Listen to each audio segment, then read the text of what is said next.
राजस्थान जहां रेत बोलती है, जहां ढोल भपंग और लोकगीतों में पीढ़ियों की स्मृतियां बसती है।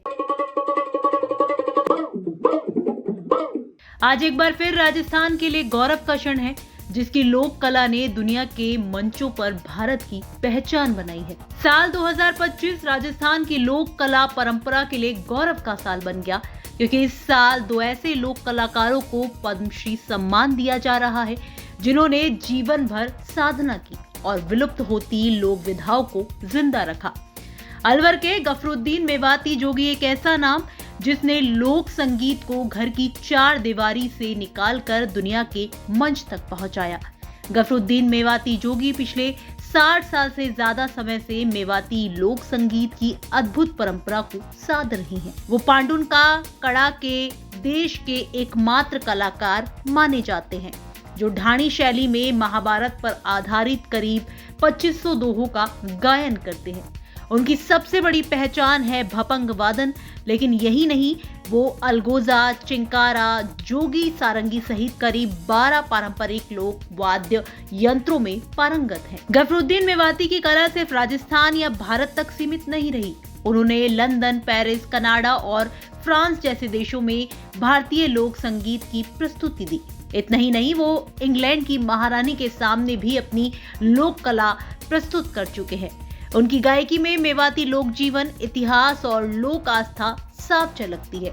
पद्मश्री से पहले उन्हें संगीत नाटक अकादमी पुरस्कार से भी सम्मानित किया जा चुका है। 3 साल की उम्र में पिताजी के साथ में गांव-गांव जा करके सब हम भिक्षावृत्ति करते थे। पिताजी घरों पे जाकर गाया करते थे। हम सब जाके सब आटा मांग कर आया करते थे और उसके आधार पे इसको फिर चलते रहे ऐसे ही, और उम्र बढ़ती रही और सब जगह गांव-गांव में जाकर के ब्याह शादियों में गाना बजाना करने लगे।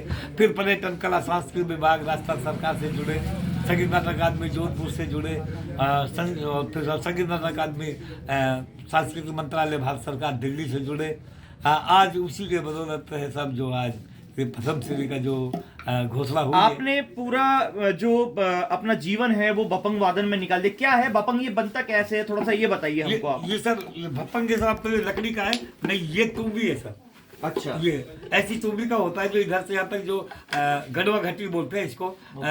साधु लोग इसमें पानी पीने के लिए भी रखते थे, कमंडल में जाके करमंडल। अच्छा, हमने इसको करमंडल को कई हिसाब लगे। इसका पीछे का सिरा काटा और अगले का सिरा काटा, और एक साइड में हमने इसमें बकरे का चमड़ा लगा दिया और एक साइड हमने खुला रखा इसको। ये जो वाद्य यंत्र है केवल अपने ये मेवात क्षेत्र में ही बनता है या और भी कहीं इसका वो है? जी, ये 8 पीढ़ियों से हमारे यहाँ मेवात में ही बना था पहले। अब तो सब लोग बनाने लगे हैं और भी लोग बजा रहे हैं। जगह जगह अलग अलग नाम भी है इनका। हमारे यहाँ भपंग कहते हैं, कहीं चौंड का कहते हैं, किसी को बगल बच्चू कहते हैं, किसी को कहीं कुछ कहते हैं, अलग अलग नाम है। देश विदेश की बात करें तो अब तक कितने अवार्ड आपको जीवन में मिल चुके हैं अब तक? अब तक सब मुझे कम से कम 40-45 अवार्ड मिल चुके हैं। और ये अवार्ड बहुत ही हर जगह से, हर क्षेत्र में काम किया हमने। स्वास्थ्य चेतना, जल चेतना और सब जगह ये साक्षरता, इन सबों में हमने जो जितने भी भारत सरकार की जो योजना चली उन सबों में काम किया मैंने। और अपने भारत का ऐसा कोई मंदिर भी नहीं रहा जहाँ मैंने कार्यक्रम नहीं किया है। पंढरपुर है, जैसे केरला है, त्रिवेंद्रम है, यहाँ सब भारत सरकार अपने राजस्थान सरकार के थ्रू हमने जाके कार्यक्रम किए हैं।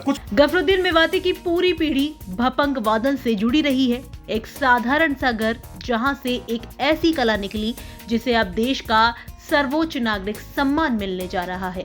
ये सम्मान सिर्फ एक कलाकार को नहीं, पूरी लोक परंपरा को मिला है। मैं इस पीढ़ी का 8वां वंशज हूँ। मेरा नाम शाहरुख खान मेवाती जोगी, युवा भपंग वादक लोक कलाकार। आपके अपने बच्चों को भी मतलब जी बिल्कुल। तो क्या आपको सीखने में मतलब ये जो कैसे दिक्कत हुई या आपने देख देख के सीखा क्या? नहीं, बिल्कुल कोई दिक्कत नहीं हुई। ये हमारी पुश्तैनी विरासत है। भपंग जिसे कहते हैं, ये लकड़ी का बना हुआ होता है। इसमें वायर डालकर हम लोग बचपन में ही इस तरह से बच्चे को 3 साल होते ही इस तरह के छोटे को थमा दिया जाता है। बचपन से ही मतलब आपने उस चीज को सीखा? बिल्कुल, मैंने बचपन से ही सीखा है। तो वहीं जैसलमेर क्षेत्र के मूलसागर के पास रहने वाले तगाराम भील लोक कला के एक और सशक्त स्तंभ है। तगाराम भील ने भी भील समाज की लोक परंपराओं, गीतों और सांस्कृतिक अभिव्यक्तियों को जीवन भर सहेजा। मरुस्थल की कठोर परिस्थितियों में भी उन्होंने एक लोक कला को मरने नहीं दिया। आज उसी तपस्या और साधना का फल है कि तगाराम भील को भी पद्मश्री सम्मान से नवाजा जा रहा है। गफरुद्दीन मेवाती जोगी और तगाराम भील ये सिर्फ दो नाम नहीं है, ये उस लोक परंपरा के प्रतीक है जिसे न बाजार बदल सका न समय मिटा सका। पद्मश्री सम्मान के जरिए देश ने ये स्वीकार किया कि लोक कला भी संस्कृति की आत्मा है। राजस्थान की मिट्टी से निकली ये लोक धुनें आज पूरे देश का गर्व बन चुकी हैं। आपका इन कलाकारों को लेकर क्या कुछ कहना है? कमेंट बॉक्स में हमें लिखकर बता सकते हैं।